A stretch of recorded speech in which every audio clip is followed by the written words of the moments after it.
give God the hand of praise. Pastor, my people, so you'll be at the center of the fire, and we have a couple of people that will be asking Pastor questions. So that's the idea. The idea is that, once in a while, we bring, special guests. Today we are leading this conversation with our pastor. We hope to retain this kind of meeting, and we hope to expand this kind of, in fact, we hope to one day isolate this kind of meeting as a special program and invite big men of God to come and sit down, starting from the big men inside this auditorium. Our pastor is going to be leading the conversation today. We'll be asking him a lot of questions, and to make it a little bit interesting, it's not only one person that will be asking the question. I'm going to be inviting my panelists and my questionnaires. Please give them a round of applause as I call them. Sister Bola, we big Goldie. Sister Bola, I fondly call her Mrs. Rufus. Mrs. Rufus, the minister in charge of the youth. Pastor Taiwo, please, This is one of our ministers in the house, Sister Yemi. Sister Victoria Lydia. All right. Thank you, sir. Good morning, sir. Let's see. If I'm not mistaken, maybe you are about 15, 16, 17 years in marriage. I'm not sure, but 2011 till date. That's 15, right? 15. Okay. What advice do you have for maintaining a strong marriage? For people like us, we are just germinating. In short, we just planted the seed. So, what advice do you have for maintaining a strong marriage? Okay, I don't want to be too spiritual here. We know God factor should always be there. You should let Jesus be at the center of your marriage as a believer, as a child of God. Jesus should be at the center. He's an example we follow. So whatever Jesus has told you to do in marriage, you ensure you do it. That's spiritual. But apart from that, you as a person, learn how to forgive in advance. That's it. Expect offense. It will come. Alright, I was saying that everybody knows that you're a successful established career person, and you do that with ministry and family. So now I want to ask, how do you navigate those areas, balancing them, thriving in them? What are your losses? What are your gains? Because we know you have to sacrifice some things for the other. So how do you really bring them together? How do you balance them? Well, I'll be spiritual a little bit, then I'll just free myself the other way around. It's grace, honestly. Grace, only of faith. That's the principal thing I have enjoyed. Because it's not easy, like you said, or like people know.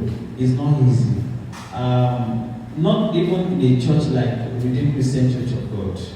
RCCG pastors are, in fact, they are trying, not because I am one of them, because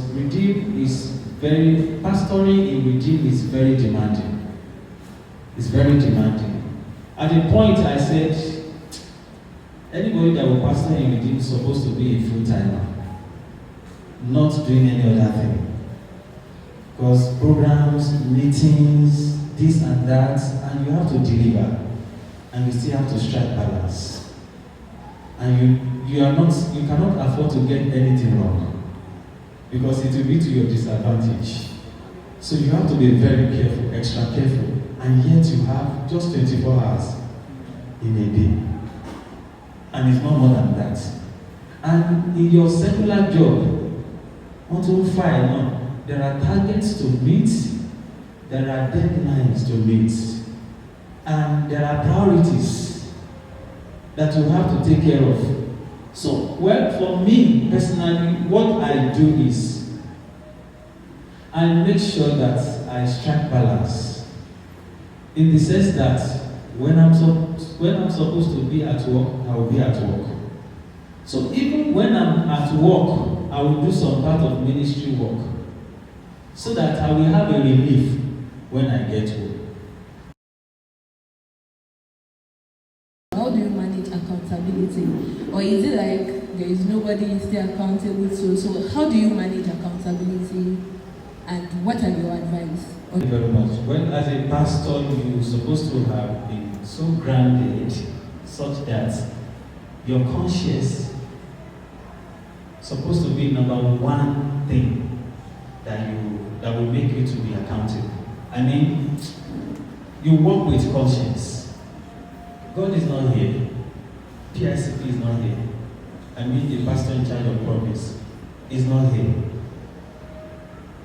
Assistant pastor in charge of promise is not here. Regional pastor is not here. That Gio, the general pastor of the mission, is not here. But I know the needful to do. I know that I'm supposed to do it this way. I'm supposed to do it this way. I know the time I'm supposed to do what. So my conscience should always guide me first. And that's why anywhere I walk, either in spiritual settings or in secular settings, the first thing I satisfy is my conscience. How do you stay accountable? I wanted to ask Anu too, but I'll leave you. I know you do a lot of business. Yes, sir. Taking record of both in Record and keeping. out. Record keeping. Okay, he said record keeping. Anu, how do you do it? Record of whatever you do, like myself, whatever any sales that I make, I have people, my children will go and bring my market book. So I have big booklets. So whoever that I bought what and I made sales, I write it. Even my children, whatsoever they have picked from my market, I state it down. This is, although I will be paying, your daddy will pay for it. At the end of the day, if I don't pay for that, you know how to sort it out. That is how much I put into business, how much profit I made, then deduct whatsoever that I've used out of it, and that is my profit at the end of the day. So that is how I balance it. How do you handle ambition, money? Take notes now. Ledger tender, I mean currency. How do you handle ambition, money, and success without compromising your faith? Let me start with ambition. It's good to have ambition. But I handle my ambition softly, not with carelessness. Doesn't mean I'm careless about it. I handle it with the mind that if God wants it to be like that, then it will be like that. If He doesn't want it to be like that, then He knows how to redirect my thoughts and my paths. So I don't handle ambition with do or die affair. You understand that? No. I don't have this notion that it should be do or die affair. I have to get it at all costs. No, because if I say I have to get it at all costs, at a point when I need to bend the rule or how do I put it? When I need to do ojoro, then I will do. When I was writing WAEC, my brother-in-law, the husband of our eldest sister, fought me. And why did he fight me? He said, I heard that in the exam hall, principal child gave you something to write and you rejected it.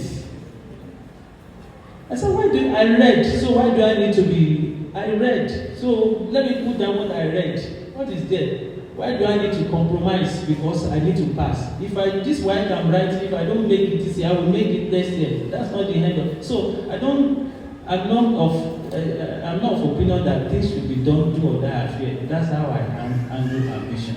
And how I handle success. I handle success, well, my past success, I put it behind. I know there is a greater success ahead of me. So I will work towards that one. So that I will not live my life based on past glory. You understand? So I look forward, what's the next thing to do? What's the next success to achieve? I put that one behind. Fine, good luck. It's okay. People have praised me, they have given me thumb up about that. But that is that. There is a greater thing to still do. So that's how I handle success. Then money, well, if it comes, fine. If it doesn't, God knows how to take care of his own. That's how I do it. How do you undo advance for my gender? Because they will know you are married, they will know you are pastor, but they will not care. How do you undo it? Pastor wants to sit up for this one. Advances, because as a young man, I'm not old now, right? As a young man, a lot of people may want to a lot of ladies, definitely. Some are not godly and they can just do anything to get what they want. Fine. I undo advances by number one, letting people know who I am. Not by being spirit go. No. In fact, it took them like a while for them to know that I'm a pastor in my current place of work. Maybe like 2 months thereabouts. Why? Because they thought maybe I'm a moralist. You know, there's a difference between being a spiritual person and being a moralist. That, this person just has a moral standard. It's not like he's a spiritual person like that. So that's what people thought I was initially, my month 1, month 2, that he's just a moral person. He's not a dirty man, this and that. But later, when they realized that it's like there's more to it too. How do I handle advances? Number one, I won't say you should not be close to me. But in our conversation, there will be some things that I will be telling you that will let you know that I am not available for that, or I am not in for that. Number one, I will not refuse you. I will welcome you. I'm very welcome. Only that I will make sure that the boundary is there. Then in our conversation, by the time you have conversation with me 2 or 3 times, you will know that it's a no-go area. Number one, I will ask the same question somebody that wants to do wrongs will ask. I will ask you, are you married? You say you are not married. Okay. Do you have I know.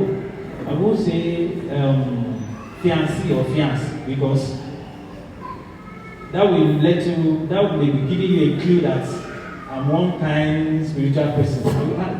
Your boyfriend, you are boyfriend. Only boyfriend, okay, fine, okay. Are you born again?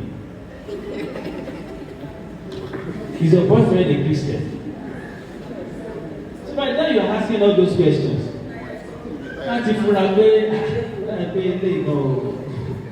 they don't sorrow Christian. The first one he said, I don't have boyfriend. You don't have. Why? You're. How old are you? I'm 24, 25. Okay, and you don't have. Okay, is it like you are not ready or whatever? I have, but is he a Christian or Muslim? Are you born again? Like that. By the time I'm asking you, I go from being just social a little bit, I dig into spiritual, and it's not big. And I won't do it at 5th conversation. I will make sure the first, second one. If you expect that kind of conversation from me, second in a second closeness, the third one I will make sure that it does. So that the first time you are coming, the boundary is already there. You know, you have a lot of girls. Some they don't even care that you are married. In fact, they prefer the married men. They will say, I like married men because they already know how to take care of a woman. You see that gender, I don't know that I help us. That's how you do it, sir. I have to call you that at this time, but only you. Alright, thank you. Well, like Pastor said, it's boundary. If you reject it, sometimes I use the opportunity to also introduce Christ, or in a subtle manner. Because if you push them away, look for somebody else. I see it as an opportunity, to also introduce Christ. But I don't push them away. What about faith? All appearances. Okay, now that's why I said boundary, because I spoke to some of my Sunday school guys, and I said, no matter my conversation with the opposite sex, you will not see me saying, dear. If you send me love emoji, I will not return with love emoji. There are certain things that you will see subtly. You know, this guy is not even playing around that, so that you don't become emotional because of my dear, and I'm sending love emojis, whether pink or red or white or green, whichever or blue. I don't know the interpretation.